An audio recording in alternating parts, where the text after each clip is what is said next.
If Descript is lagging or running slow, yeah, that can make editing really frustrating. In this video, I'll show you quick fixes to improve performance fast. First, close unnecessary apps running in the background. Too many processes can slow everything down.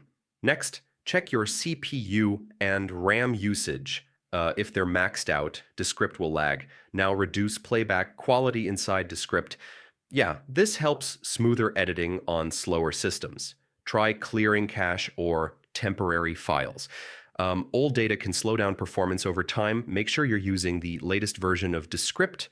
Updates often improve performance and fix bugs. If it's still lagging, restart your system or reinstall the app.